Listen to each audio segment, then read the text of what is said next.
in Greenland. So this piece, they date them back anywhere from 10,000 to 150,000 years old. Now we think about using iceberg ice in our drinks, but iceberg ice is used in a lot of products. Yeah, I mean, it's great to throw in your favorite cocktail or non-alcoholic beverage, whatever you enjoy. But yeah, it's certainly, you know, a bit of entertainment to crack off a piece, give it a rinse, throw it in your glass, and it actually decompresses while it's sitting in the liquid. So it'll actually start snap, crackling, and popping as it degasses. And like I said, it's a bit entertaining. It's also used in major products around the world. That a lot of it is stemmed from Newfoundland and companies in Newfoundland. So anything from you know, water, different beverages, non-alcoholic, alcoholic beverages, skin care products, and so on, because the pH in that is so good. It's used in these products, so it's a great commodity to have, and you're not taking anything from nature. If we didn't recover these for different uses, they're only going to melt in the ocean anyway. These icebergs, how long typically would it last, a chunk of that in a glass? Well, out here at the backyard bartender, because it's been here for a while and yeah, it's not melting. No, well, I mean, you got a great spot. I mean, you're getting better weather than I do in the East End. So I give it, if you left that out here, probably you get 2 days out of it. And my backyard down in the East End, I'll probably get a week out of it. All right, okay. So if folks want to reach out to you, because you're with Titanic Expeditions, you take people out to see icebergs when we have icebergs. Yeah, I do a bit of that, you know, my free time. You know, you can certainly follow me on Facebook, Larry Daley, and you know, I'll probably do a few runs out this summer. Right now, unfortunately, there's not a lot on the chart. They're at the, you know, probably the northern tip of Newfoundland and the Labrador Sea.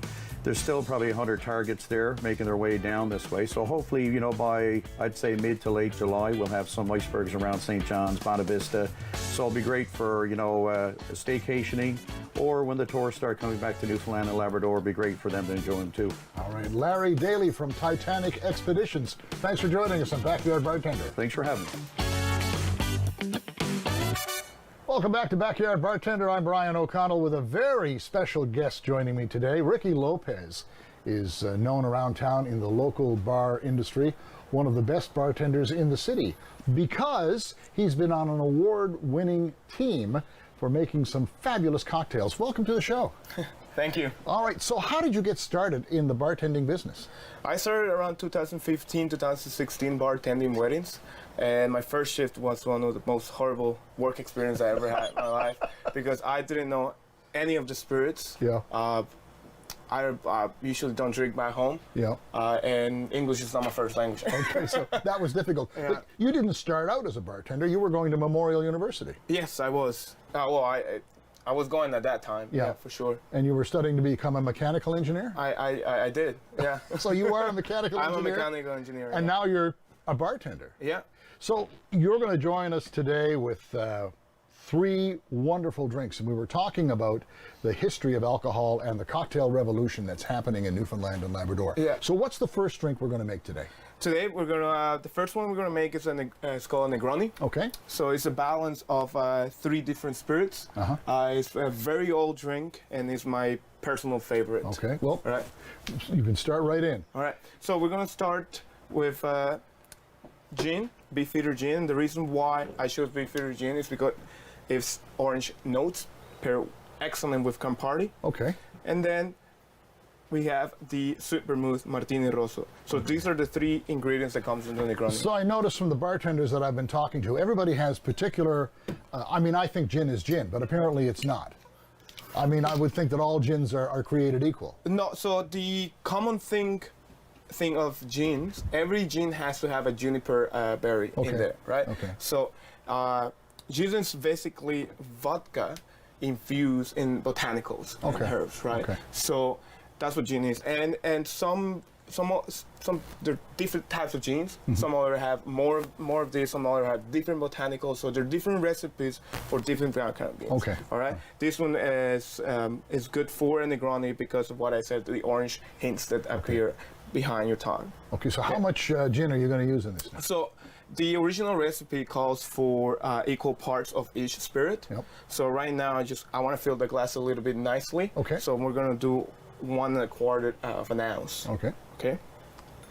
Of each. By the way, we are using the Iceberg ice for this round of Backyard Bartender. Have you ever used Iceberg Ice before? I have several times. I thought it might have been something new, but you've been working in the bar trade for a while, so that's not new to you. Yeah, actually, one of the times I used Iceberg Ice was in the bartending in the backyard too. Where else? Yeah. So how much Campari are you using? So it's equal parts, so 1 and a quarter ounce of Campari. And then finally, we're gonna finish off with the vermouth. So if you wanna have like a smoother finish in your Negroni, you can use a little bit of a better quality vermouth. Okay. But Martino Rosso is always available. It's very versatile, so you can use it in many drinks as well. Easily accessible. Easily accessible. How old is this drink? This drink is from between 1917 and 1920. So this is funny. So this drink was not created by a bartender. It was created by a count in Italy, in Florence. The count was called Count Camillo Negroni. Okay. And he used to visit this bar in Florence, Italy, called Caffè Cassoni. And then he asked the bartender to substitute the soda water in his Americano, which is another classic cocktail, older than the Negroni.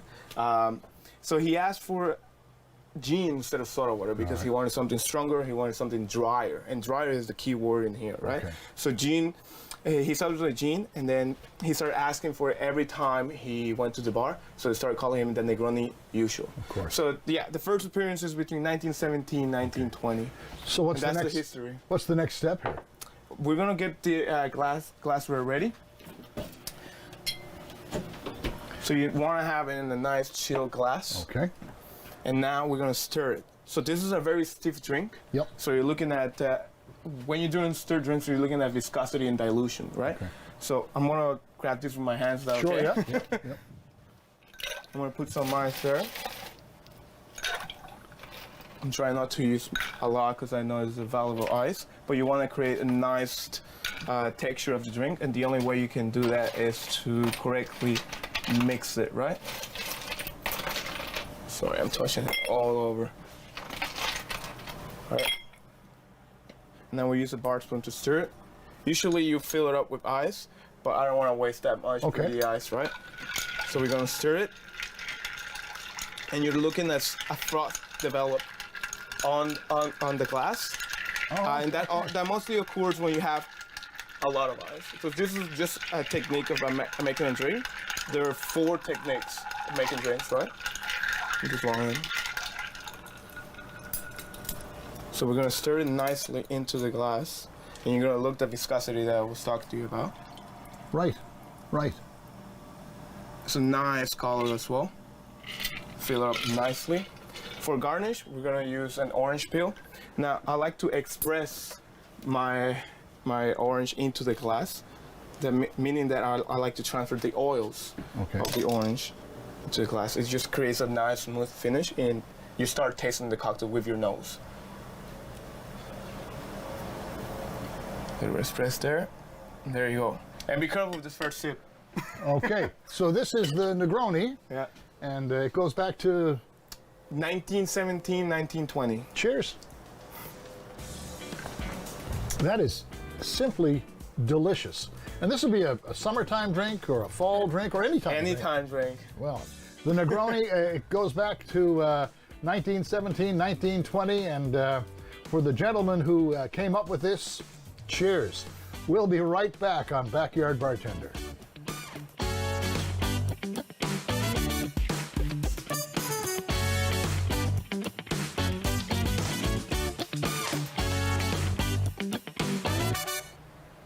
I'm Brian O'Connell. Welcome back to Backyard Bartender, and Ricky Lopez is our guest bartender today. Ricky is a professional bartender, didn't start out as a professional bartender, and now you've turned to bartending full-time. And Full-time, yeah. You are quite something. We were talking about people's bars and what you have at home in your home bar, and that's, you know, what backyard bartending is all about. You don't have to have a whole lot of choice. You can make a lot of drinks with small choices, right? Yeah.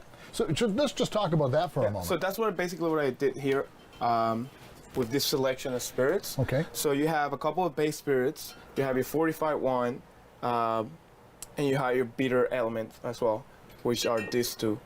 I could make a Tom Collins, a gimlet with that. You can make an old-fashioned with a little bit of simple syrup, some Angostura bitters, and some whiskey there.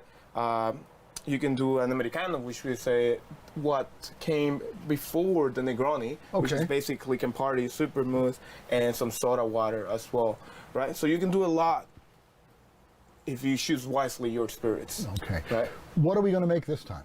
Right now we're making the Bartender, another cocktail that was not created by a bartender, but a guest of the bar. It goes back to the 1920s as well. Okay. It first appeared in Barflies and Cocktails, which is one of the first books in the cocktails as well. Okay. And it's basically whiskey, Campari, and sweet vermouth as well. So it was created by a patron of Harry's New York bar in Paris. Okay. And the person who created this cocktail released a magazine called The Belvedere. That's where the name comes from, right? Okay. And the book actually was a really famous book from including recipes from guests of the bar, from patrons of the bar. Something that was never done before, right? So that's why it's so special, and it's special to me because it's a variation as well of the Negroni. All right, well, mix away. And yeah. by the way, the Negroni was fantastic, so I suspect this will be equally as fantastic. And the great thing to know is that you don't have to have a wide variety of alcohol. You can have, as Ricky pointed out, just the basics, and you can make several cocktails and be really impressive when you have your friends over. So how much Martini Russell went in there now? I put an ounce in there, Okay. and I'm gonna put an ounce of Campari as well, All right. and then 2 ounces of whiskey. 2 ounces of whiskey. 2 ounces of whiskey, Okay. yeah. So this is another cocktail that is a well-balanced cocktail, and so it's very spirit-forward. So it's something you call stiff. So also you're gonna. Someone says, I want a stiff drink. This Yeah. would be a stiff drink. Absolutely, and so it's lovely for people who like Negronis and also like whiskey, like me. So what is your favorite drink? The Negroni. Okay. The Negroni for sure is something there, but I drink a lot of whiskey, just as it is, right? I noticed from all the bartenders that have been on the show, when they pour out of a bottle, they always pour the same way. There's a certain grip that you use on the bottle. This is what I like. Yeah. How I like to grip the bottle. It's a little bit more ergonomic. It doesn't hurt a lot over my wrist. Yeah. When I do this, right? Okay. There's more Okay. movement, and here I'm more moving my fingers than my wrist. A good tip to know. A good tip to know. Absolutely. All right, so we got everything in there. Now we're gonna get our glassware ready. Nice and chill. It's nice to have a chill glassware for stiff drinks, right? Okay. We get some ice as well. And how much ice will you use now? Will you top that glass? I usually top the glass. Ice is an important dimension of cocktails as well. So we're using Iceberg ice here, by the way, folks. And Not readily available to everybody, but if you can get it, use it. yeah, so when it comes to stir drinks especially, dilution is key as well. So the Negroni, for example, and this as well, the flavor there. Now, this looks like the Negroni. Yeah, yeah. But that's the Campari that's giving it that. Yeah. And this again is the versatility of my spirits that I have in here as well, right? I make 2 different cocktails with same ingredients. What are we looking for here? We're looking for a little bit of froth on the end, on the outside. You gotta wash with the viscosity as well, so you want it nice and a little bit of thick liquid flowing.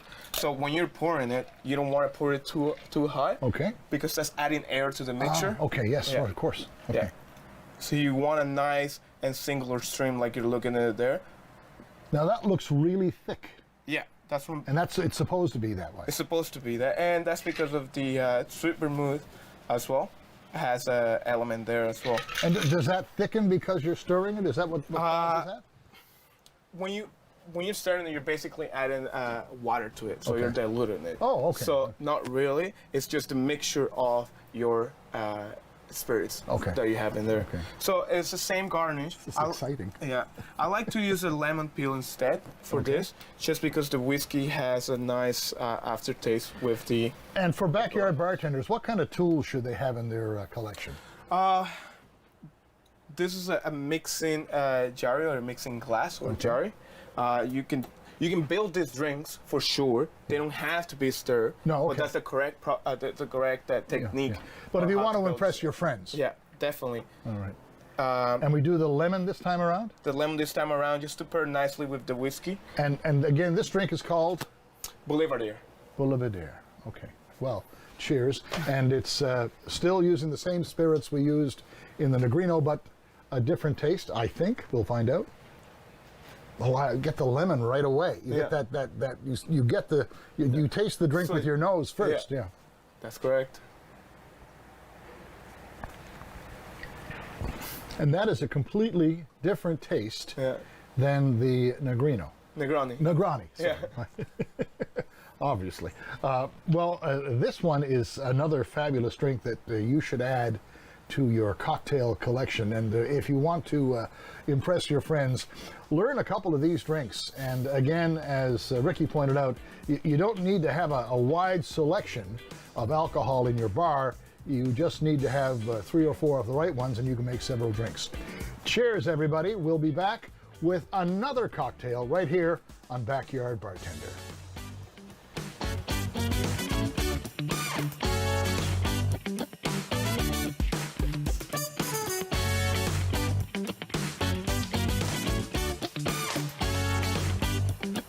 Hey, I'm Brian O'Connell. Pull up a chair for the next segment of Backyard Bartender. Eric Lopez, or Ricky as he's known, is our special guest bartender today. And we were talking about the dark ages of cocktails.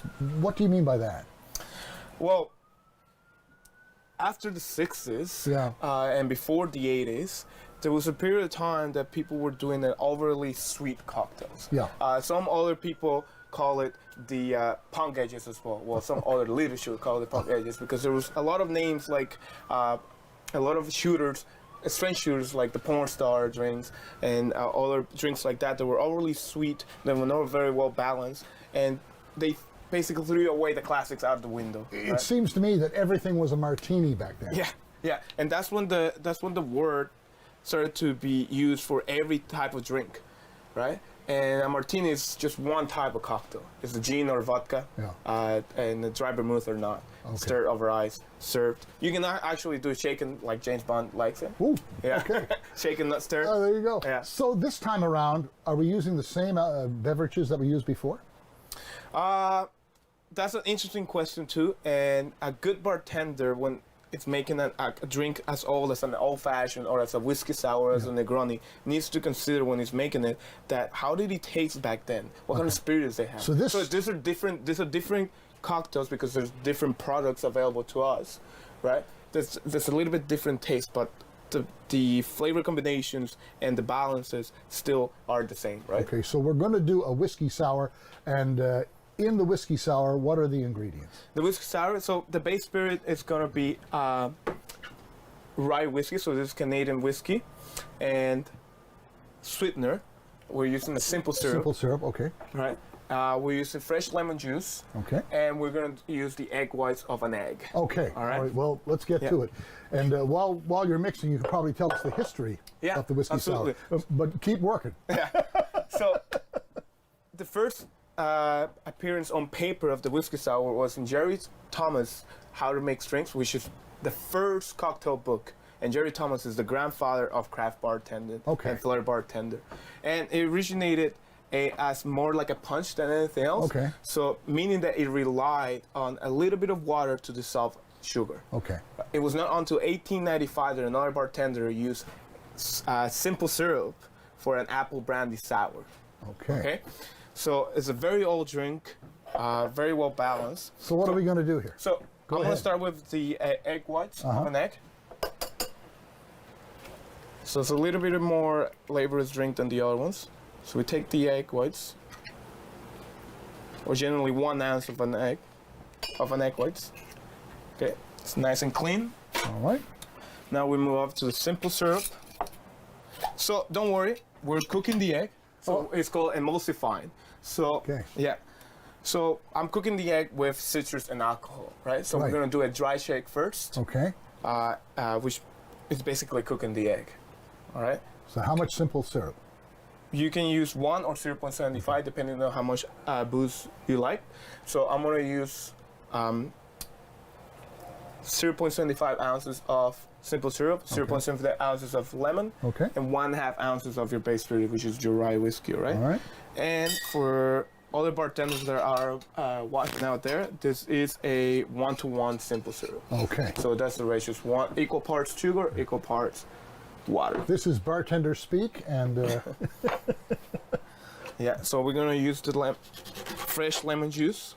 So a key an important note that a lot of bartenders should know is when you're making a good cocktail, it's because you're using fresh ingredients. Yeah. Fresh ingredients are key to making a good cocktail. And what is this device you're using? This is an elbow. Other people call it Mexican elbow as well. It's basically a lemon or citrus squeezer. And you'll get more juice out of your lemon or lime or whatever, your orange, using one of those than you would with your hands, for sure, yeah. Okay. So how much are you putting in here? 0.75 ounces. So the same amount of simple sweetener syrup, is the same amount of citrus in there. We put it there. And the most expensive ingredient goes last in case I mess up. Has that ever happened? Yes, a lot. Well, that's how you learn, you know? Yes, that's true, yeah. All right. So that's the whiskey and the lemon juice, the egg. Yeah, everything in there combined. Now we're and gonna no dry ice. shake. No ice. So that's what it's called. Dry shake. Okay. Yeah. All And you want a little bit of a circular movement with your wrist as well, and you gotta be careful because the emulsion creates gases as well, so you can pop. Your top can pop if you shake it too much or too hard. So it has to be a certain. Yeah. That's another thing I notice about all the bartenders who've been on the show. They all have a technique when they're shaking their drinks, you know? Oh, yeah. Yeah. You heard that pop? I did, that pop, yeah. Yeah, so those are the gases that are released, right? Okay, so now that egg is cooked. That egg is cooked. So you don't have to worry about it. Now we're going to get our chill. Now, this glass that you're talking about here is called a scoop? A coupe. A coupe. A coupe. All right. Coupe. Well, that's nice. Look at that. That's nice and chilled, right? Nice and chilled. Yeah. So now we put the ice in. Yeah. So what happens to the drink now? How does the drink change when you add the ice? So when you're shaking the cocktail, you're basically adding air to the mixture. Okay. So you're looking for a little bit of frothiness in there. Okay. So that's the difference between stirring the cocktail and shaking the cocktail, right? Will the egg interact there? Will that make it a little more frothy? Oh, yes. Okay, so this is going to create 2 layers. So it's going to be a bi-layer drink. Okay. Yeah, you're going to see the foam of the egg. It's going to look all foam and then it's going to settle. Okay. And it's going to create a nice layer on top in there. All right. Yeah. Get to shaking. This is exciting.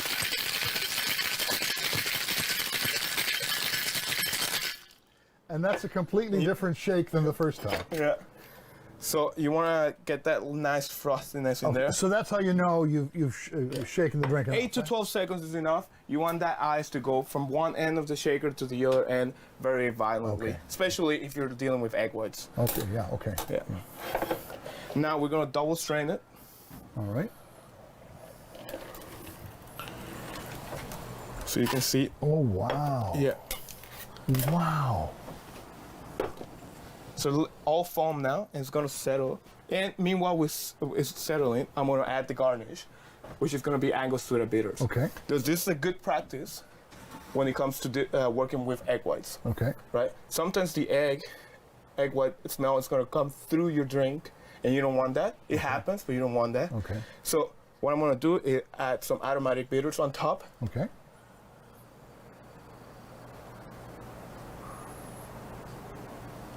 Not only is it going to taste fantastic, but it looks fantastic. Yeah, I'm not done yet. I'm gonna use this, and you create a nice little powder there. And there you go. And you can see now that it's settled. It's a little bit overflowing.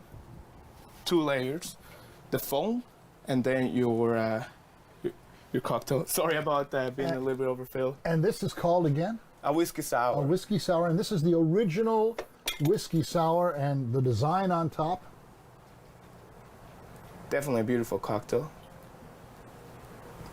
Completely different from the other two drinks we've had. Yeah. Very mild, superior taste, Yeah. refreshing. It looks great. It tastes great.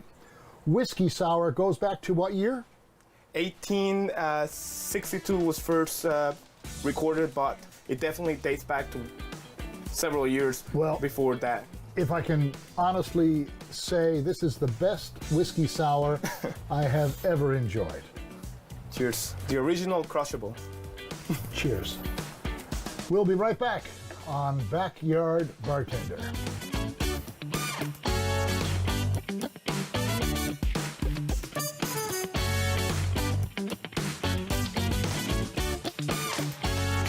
Thanks for joining us for this episode of Backyard Bartender. I want to thank Eric Lopez, aka Ricky, for joining us today. I've learned so much about drinks from you. You are so knowledgeable. If folks want to find you, how do they do that? Where are you working these days? I'm full-time at TJ's Pub on George Street. I also do, we're going to be doing pop-up events with Bar Vagabond. Okay, so if you want to find out more about that, you can get in touch with Ricky at TJ's. And coming up on our next episode, we're going to talk about gin. We have a very special guest talking about gin. I'll save a chair at the bar for you. Join us next time on Backyard Bartenders. Cheers.